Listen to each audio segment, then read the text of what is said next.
Hello साथीहरु, हेर्नुस् है, आज फेरि म स्किन टाइटनिङको लागि है रिंकल्सको लागि प्याक लगाउँदैछु। यसरी लाउनु पर्छ। हेर्नुस् है, देख्नु भयो, यस्तो सेल सेल सेल पारेको हुन्छ, चिप्लो हुन्छ। यो चाहिँ एकदमै राम्रो हो। तपाईले यो चाहिँ डेली लाउनुस्। जसको चाहिँ फाइन लाइन्सहरु छ हैन, बस्न थालेको छ भर्खर हो भने चाहिँ हप्तामा 3 पल्ट लगाउनुस्। जसको चाहिँ छ अलरेडी भने चाहिँ डेली यो प्याक बनाएर लगाउनुस् ल। तपाईहरुले एकदमै राम्रो हुन्छ। यो चाहिँ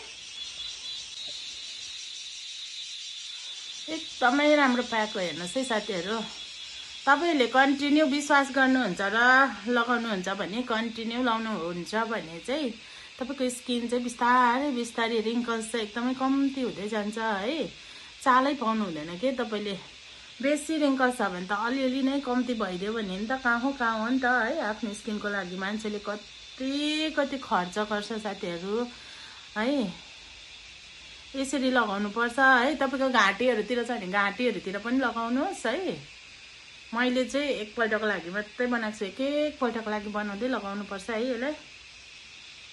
यसले चाहिँ स्किनलाई एकदमै टाइट गर्छ। यसलाई चाहिँ तपाईले अब सुक्न दिनुपर्छ ल। सुक्कुन्जेल राख्नुपर्छ। अन्त फेरि मात्रै पानीले मजाले वाश गर्नुस्।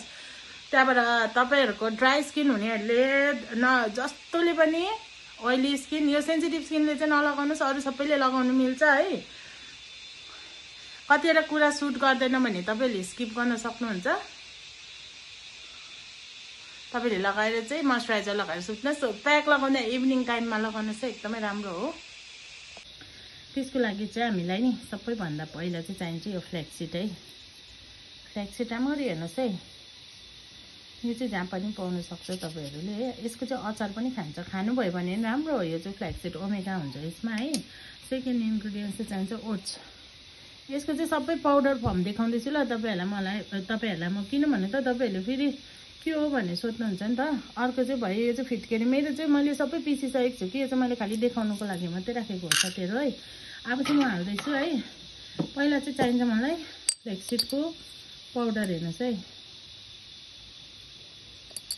अब एकपल्टलाई मात्रै हो नि।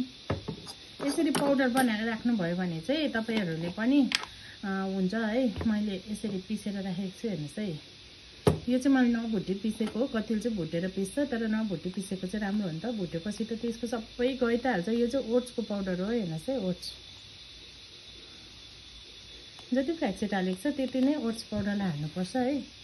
अन्त अर्को चाहिँ एकदमै राम्रो भनेको चाहिँ के हो भन्नुस् त, यसले त धेरै कुरामा काम गर्छ है। यो फिटकेरीले चाहिँ कम्ती मात्रामा हाल्नुपर्छ। फिटकेरी चाहिँ एकदमै चिम्टी भन्छ नि। अब एकदमै चिमार्दा जति आउँछ नि त्यति एकपल्टमा चाहिँ। जतिलाई सुट गर्दैन तपाईले नलगाउँदाखेरि पनि हुन्छ। ओट्स पाउडर र फ्ल्याक्ससीड मात्रै लगाउँदाखेरि पनि हुन्छ है। अब चाहिँ यसलाई चाहिँ केमा फिट्नुपर्छ भन्दाखेरि चाहिँ हेर्नुस् त, मेरो त दही पनि लोकल हो कि। यस्तो लोकल दही किनेको थिएँ। यस्तो पानी जस्तै रहेछ हो। अब यही हाल्दैछु ल मैले। हेर्नुहोस्, यो चाहिँ दही हो है, तर दहीमा फिट्दैछु। दुध दहीमा चाहिँ ल्याक्टिक एसिड हुन्छ। यसले एकदमै राम्रो काम गर्छ यसरी मिसाएर गऱ्यो भने चाहिँ साथीहरु है। तपाईहरुको यदि ओइली स्किन छ भने चाहिँ तपाईहरुले पानीमा, रोज वाटरमा है, पानी पनि सफा फिल्टर वाटरहरुतिर गर्नुस् है। फेसको लागि हो। एकदमै जति तपाईले राम्रो कुराहरु आफ्नो फेसमा चलाउनुहुन्छ त्यति नै राम्रो हुन्छ तपाईको स्किन है, तपाईको फेस। यति नै हो चाहिने सामानहरु है। हेर्नुस् है, यतिको चाहिँ कन्सिस्टेन्सी बनाउनुपर्छ। पतला बनायो भने पनि फेरि सबै चुन्छ नि त हो, राम्रो हुँदैन। यतिको ताकि हाम्रो स्किनमा टाल्लोस् न त यो चाहिँ है। त्यही बसोस् न हाम्रो स्किनमा मजाले।